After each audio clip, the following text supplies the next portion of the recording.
Hello and welcome to another Tweedy Outdoors video. I'm back in one of my absolute favourite parts of the world, the South Downs. Got the train to Hassocks as always. Just out for an evening stroll today. Alas, no wild camping. Hasn't really gone very well recently. I will get back into the swing of it at some point, but tonight this has become something of an annual tradition of mine to at least at some point during the summer come down of a summer's evening, sit on Ditchling Beacon or thereabouts, watch the sunset and make some dinner. Although I think last year dinner was just a sausage roll. Slightly more ambitious plans than that, not hugely more ambitious, but hopefully going to do a little bit of hilltop cooking with some nice views and hopefully a sunset and some nice wine. So that up there is Keymer Down, and to get to it there is a probably murderously steep path called Keymer Bostel. I think the Bostels are pretty interesting. They seem to be, as far as I can tell, a uniquely Sussex phenomenon. These are these very old tracks, lanes, possibly droving, livestock droving routes that go up the downs at various junctures. Many of them still exist today, and I believe the track that I'm going to follow up is Keymer Bostel. So this is a footpath I've walked past the end of a few times before but never actually followed, so it's interesting to give that a go. A lovely scene. Rather nice looking private lake there, presumably attached to this wonderfully located house just through the bushes here. What a great spot to live. That path connects with Underhill Lane and then this public bridleway, which I assume is Keymer Bostel, ancient track leading up to the downs. So this is just going to be a brutal slog in this heat, but at least this first section is mercifully shaded. In fact, now I remember it, I walked down here at the end of my last visit to the South Downs after cooking that fake steak. Scabious, my old friend. Look at that, quite a view already. Beautiful. Sussex delivering as always.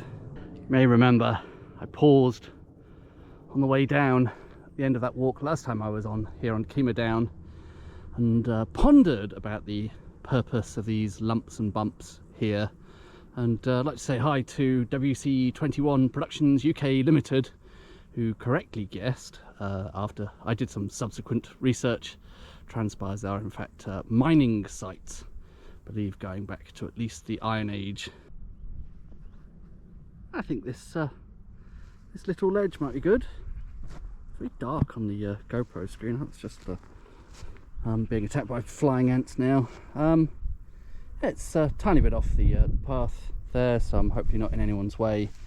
It's flat, already worn down, so I'm not trampling any wildflowers if I sit down there.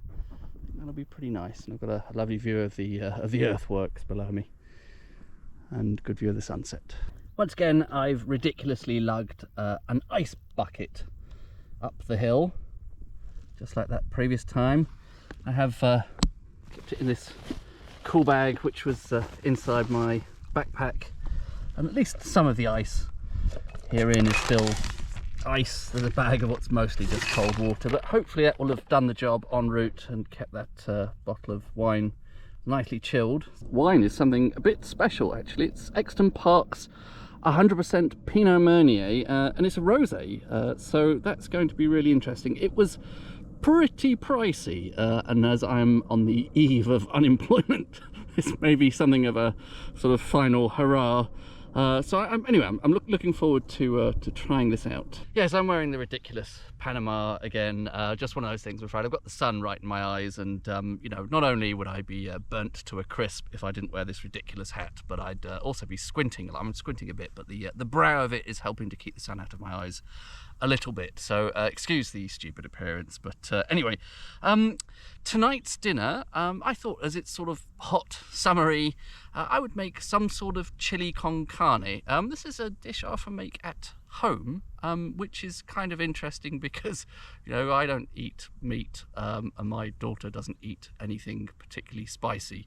So we make a version of chili con carne which has no meat in it and no chili in it. It's just a con, I think, is what we're left with after that. So at least today there will be some chili in it. Fantastically, on the way through Hassocks, I found this bag of mixed chilies from Sussex. So, you know, locally grown ingredients and everything, which is wonderful. On the side, I'm going to have some instant rice, some more of this very convenient Japanese instant rice. You know, obviously I could cook rice at a billy can, but it's an extra bit of faff, and I happen to have these things to hand, brought back by my family for me from their last trip to Japan. And of course we can all read Japanese. I believe that says yasai pilaf, so it's a sort of pilaf style rice. Yasai is the Japanese word for vegetables. So these are very, very straightforward. It's like a sort of camping pouch meal. I think I have featured one of these in a video before. I will start by boiling a little bit of water and getting that rehydrating. Seem to be under a sustained attack from the flying ants now. They really like the hat for some reason. I don't know what it is. Perhaps it's the colour, or it's just a large target for them to aim for.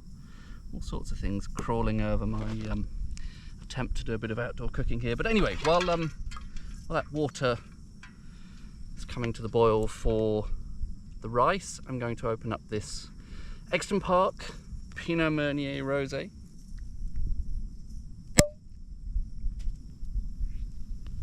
Not too bad. A little bit of tiny spillage there, but that's okay. So I believe 100% Pinot Meunier.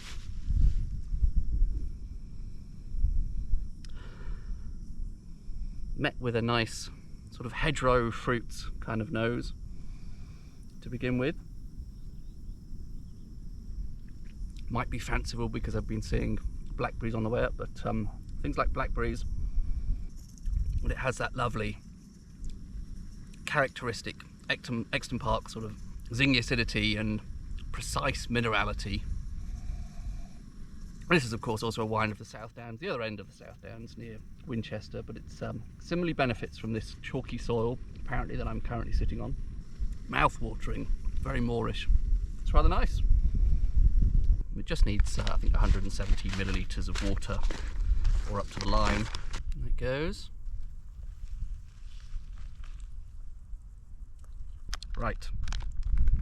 Put that to one side, seal it up just like a camping pouch meal, let that rehydrate for a while, and on with the chili con carne.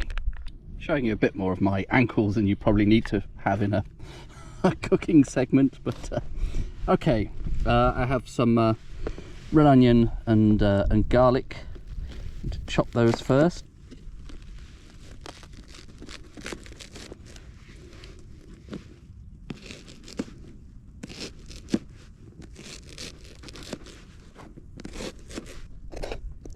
These smudges on the chopping board, vegetable debris or flying ants. Chop a bit of garlic as well.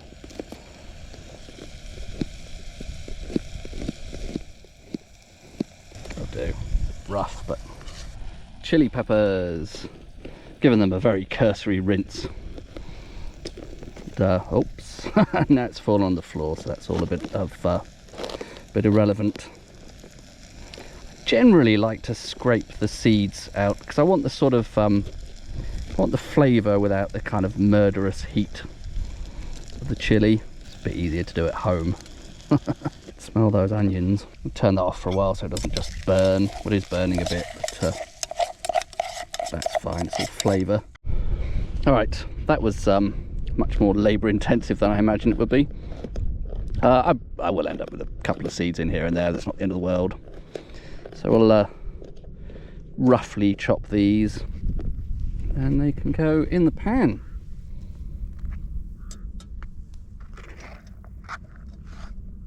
Next up we have some fresh tomatoes. I would normally use tin tomatoes in a chili, but just thought on this occasion didn't really want a whole tin's worth of tin tomatoes, and I couldn't get one of those cute miniature ones, so just going to put in some fresh tomatoes.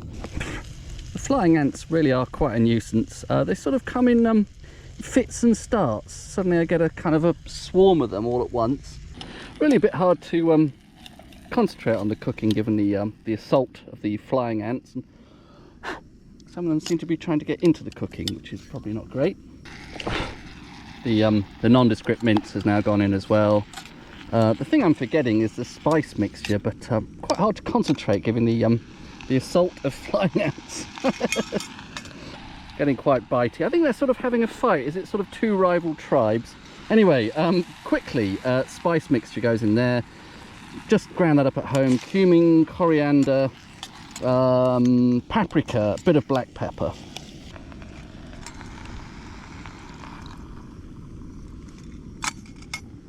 Little budding onophile of a flying ant there. Crikey, they're really aggressive. Just keep cooking, Tweedy. Hopefully they'll go away at some point. This is just ridiculous. I feel I've definitely been bitten a couple of times already. But Keith Floyd never had to deal with this. Nice sort of smell of, perhaps the cumin and the coriander will ward off the ants. There's only hope. Nice smell coming from that. A little bit of tomato stock cube can go in there now. Being eaten alive.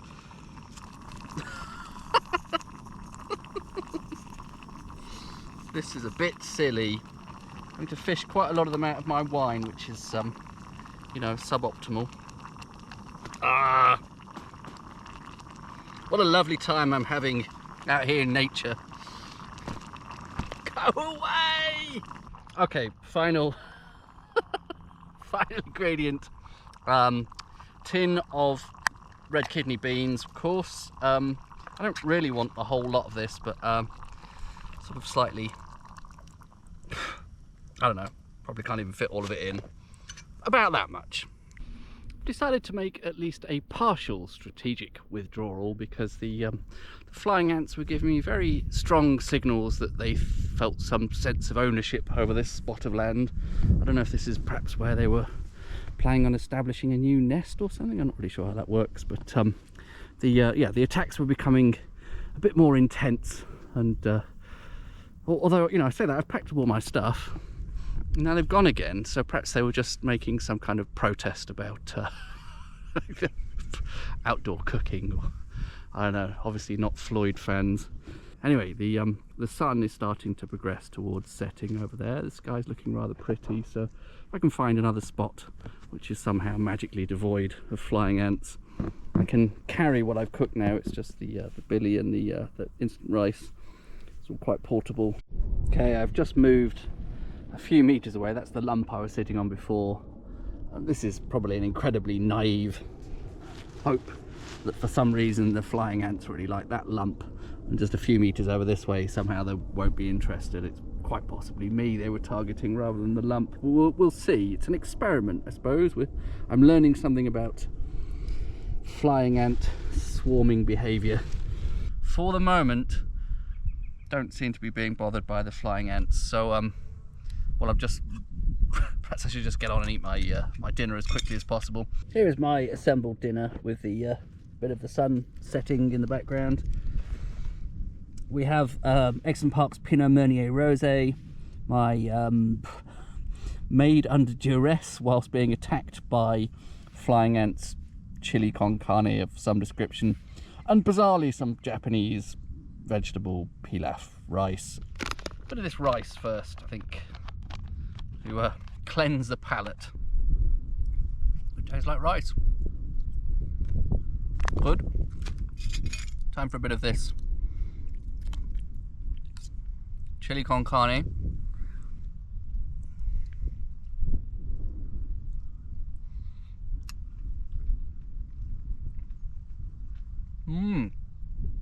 Oh, I realise I missed an ingredient. While the flying ants were harassing me, I forgot to put in the molasses. You know what? I could do that now. I think I've started to get cocky, and I've even got the little table out. The flying ants won't like that, will they? In fact, I forgot two things during the melee back there with the flying ants. Brought this little jar of molasses along. I think this gives, I don't know if this is traditional, I'm not Mexican. You know, as I often say on my cooking videos, I take it in turns to offend a different nation's cuisine, and this is the turn of Mexico today, so apologies for anyone watching from Mexico. I don't know if it's traditional to put molasses in a chili con carne, but I think it gives it this sort of kind of deep kind of richness and sweetness that you know, offsets some of those other flavors really well. And this is probably also considered you know, a very poor form by the people of Mexico, because this is I don't know, this is more of an American product, but I just love Tabasco. What can I say?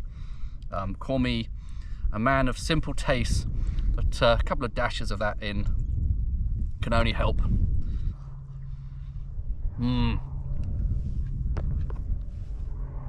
Very, very nice. I'm enjoying it very much. I'm also enjoying, more than that, the brief reprieve the flying ants seem to be giving me. You can feel the bite marks now. I think a couple on my neck, on my back, a couple on my hand here. I'm going to be just a mass of red, puffy, swollen flesh tomorrow, aren't I? Which it's not a great look, but right now this is absolutely delightful. Cheers.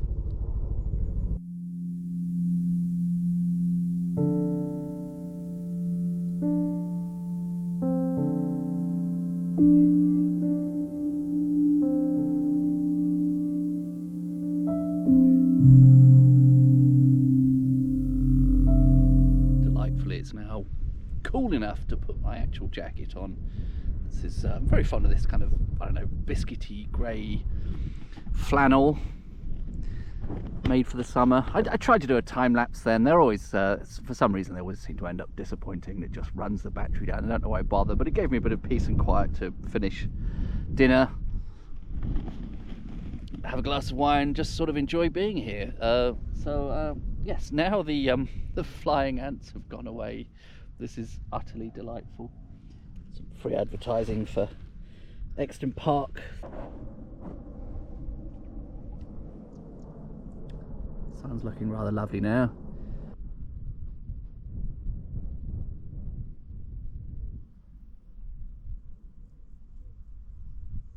Might be a nice opportunity to survey the landscape a bit. Those ancient mines there, sprawl of Sussex. I suppose the North Downs over there in the far distance. Is that the ridge I can see there?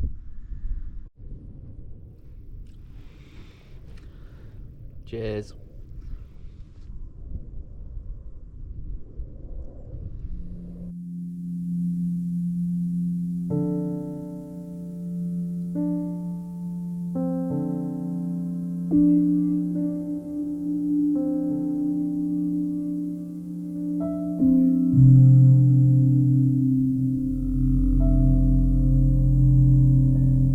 Is more or less the official moment of sunset. It was due at about 8:30 p.m, obviously p.m, this evening, and that is the state of it right now. I hope the GoPro will have done that at least some justice in the time lapse or the clips earlier, because sitting here watching it has been really just lovely. I feel really blessed by this delightful evening, and it you know, the South Downs seems to reliably produce this for me once a year. I don't know what I've done to deserve it, but every summer, the last 3 years I think, I've been coming to somewhere around here on a summer's evening, having some wine and dinner up on the downs, watching the sunset, and it's been reliably spectacular and beautiful and magical, and tonight was absolutely no exception, or still is. No, you know, the party's not over yet, but reliably beautiful. Thank you, South Downs. I wish I'd brought along a bivvy bag now, because it's not completely flat, but I think that would probably make a great spot. Glorious bit of afterglow, the sunset Right, time to walk back down the hill.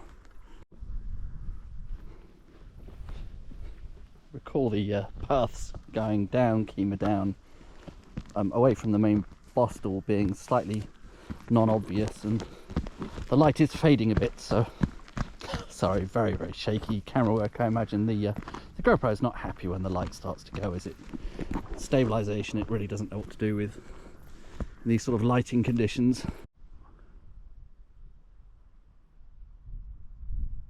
Made an executive decision to just go back the way I came and forego the Jack and Jill pub at Clayton. I'd rather be back in Hassocks with plenty of time and possibly go to the little Sainsbury's there and buy a beer or something for the train. Okay, made it back to Hassocks. Not sure how much of the dark walk back home I would have kept it in the end, but decided to just skip the pub. And did find a, I don't know, craft beer bar, not really my sort of thing, place that was selling those little pocket Negronis. So I've got one of those for the train, might possibly put in a quick clip of that. But other than that, thanks very much for watching, and I'll see you on the next one.